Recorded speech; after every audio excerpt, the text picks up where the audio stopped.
Assalamualaikum warahmatullahi wabarakatuh. Waalaikumsalam warahmatullahi wabarakatuh. Selamat pagi dan salam sejahtera untuk kita semua. Baiklah, pada pagi yang cerah ini saya akan menyampaikan presentasi mengenai budaya positif yang akan dan sudah dilaksanakan di sekolah ini. Saya sudah izin dengan Ibu Kepala Sekolah untuk menyampaikan kepada wali kelas. Jadi saya akan presentasi mengenai budaya positif karena ini merupakan tugas kami sebagai calon guru penggerak angkatan 6. Baiklah, untuk budaya positif dalam modul ini yang dimaksud dengan budaya positif di sekolah itu adalah nilai-nilai keyakinan dan kebiasaan-kebiasaan di sekolah yang berpihak pada murid agar murid dapat berkembang menjadi pribadi yang kritis, penuh hormat, bertanggung jawab. Di mana di dalam mewujudkan budaya positif ini, guru memegang peranan sentral. Guru perlu memahami posisi apa yang tepat untuk mewujudkan budaya positif baik di lingkungan kelas maupun di lingkungan sekolah.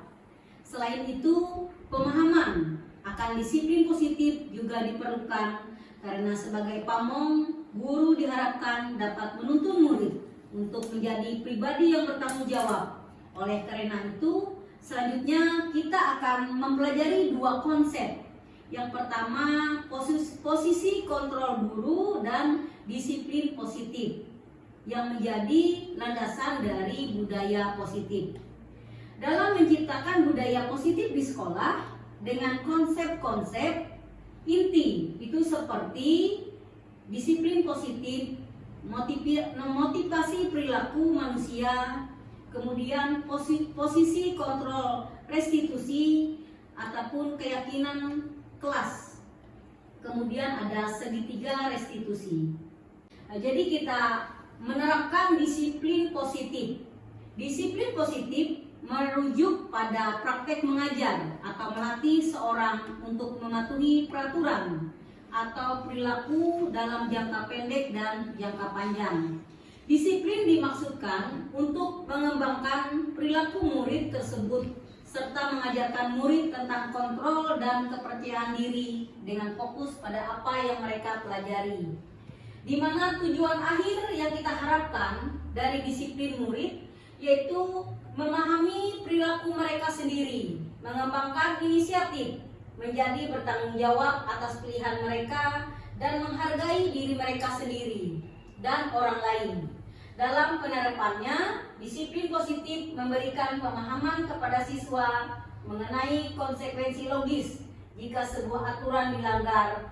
Kesalahan adalah kesempatan bagi anak untuk belajar. Jadi kita tidak boleh memonis siswa. Jadi kita memberi kesempatan untuk mereka selalu memperbaikinya. Di sini ada teori kontrol yang dimana orang yang bahagia akan mengontrol dirinya sendiri, sedangkan orang yang tidak bahagia selalu akan mengevaluasi orang lain. Ketika murid melakukan restitusi diri, maka dia akan mengontrol dirinya sendiri. Lebih baik dengan tujuan yang baik pula. Di sini teori motivasi mengulas mengenai motivasi serta mengelompokkannya menjadi beberapa bentuk dari kurun waktu ke waktu. Yang pertama adalah motivasi intrinsik, yaitu motivasi yang tidak perlu rangsangan dari luar, karena setiap individu atau setiap murid kita sudah ada motivasi tersebut, yang mana sudah ada dari dalam diri mereka sendiri untuk mendorong untuk melakukan sesuatu. Sedangkan motivasi ekstrinsik itu adalah motivasi yang terbangun karena pengaruh dari luar. Jadi ada dua teori motivasi, yang dari dalam diri sendiri dan dari luar. Yang terbaik adalah dari dalam diri sendiri. Untuk posisi kontrol guru, ya, kontrol guru dalam proses belajar mengajar yang baik adalah sebagai manajer. Jadi jika ada murid yang melakukan pelanggaran tata tertib, guru sebagai manajer akan bertanya alasan mengapa murid tersebut melanggar aturan dan memuat kesepakatan atau langkah untuk perbaikan. Guru juga akan bertanya tentang apa harapan murid ke depannya, ya. Kemudian akibatnya murid akan merasa didengar dan tumbuh disiplin di dalam diri, di mana posisi kontrol guru yang demikian akan menumbuhkan motivasi intrinsik dari dalam dirinya untuk merubah dirinya menjadi lebih baik sesuai dengan kebutuhan murid tersebut. Nah, selanjutnya ada keyakinan kelas atau kesepakatan kelas.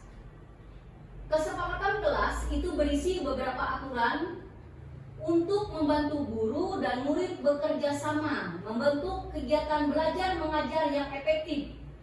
Kesepakatan kelas tidak hanya berisi harapan guru terhadap murid, tetapi harapan murid terhadap guru.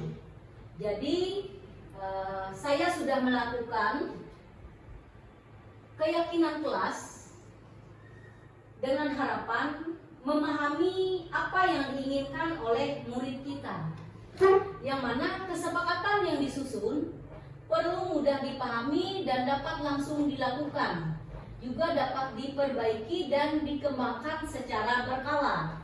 Kesepakatan kelas dapat berbentuk poster yang ditandatangani bersama guru dan murid sebagai kesepakatan kontrak. Strategi lain adalah dengan mencetaknya di setiap buku laporan kegiatan murid untuk meningkatkan komunikasi antara orang tua dan pihak sekolah. Nah, jadi inilah yang sudah saya lakukan di kelas. Saya membawa siswa berkolaborasi untuk membuat kesepakatan kelas yang kami yakini untuk dipatuhi secara bersama tanpa ada hukuman. Tapi apabila ada pelanggaran, kami akan kembali ke keyakinan kelas. Jadi kami harapkan siswa bisa mengeluarkan motivasi intrinsik dari dalam dirinya untuk mematuhi keyakinan kelas. Yang pertama, bertanggung jawab menjaga kebersihan dan kerapian kelas. Kedua, saling menghormati, toleransi, disiplin dengan waktu dan menghargai sesama. Ketiga, tidak boleh menggunakan handphone saat pembelajaran kecuali atas permintaan guru. Selanjutnya, berbicara atau bertanya yang sopan dan bergantian saat diminta. Kemudian, tugas dikerjakan tepat waktu dan tidak boleh menggunakan jaket di dalam kelas. Jadi selanjutnya ada langkah segitiga restitusi itu di dalam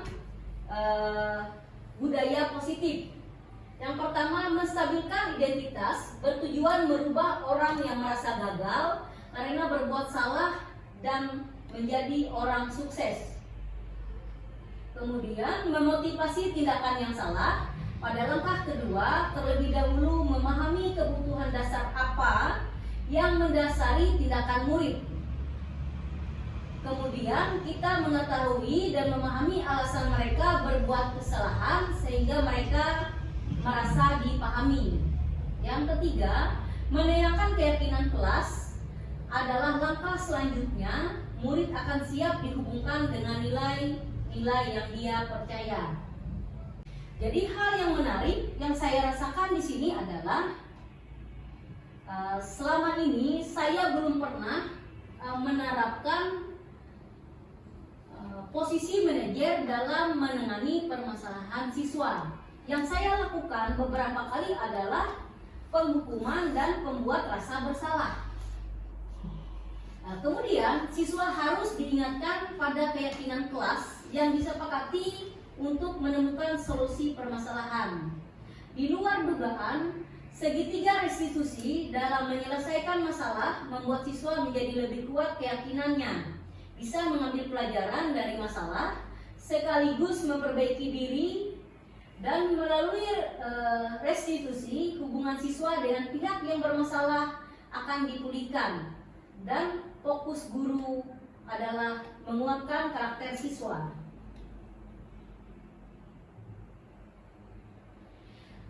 Jadi ini perubahan cara berpikir saya setelah mempelajari budaya positif.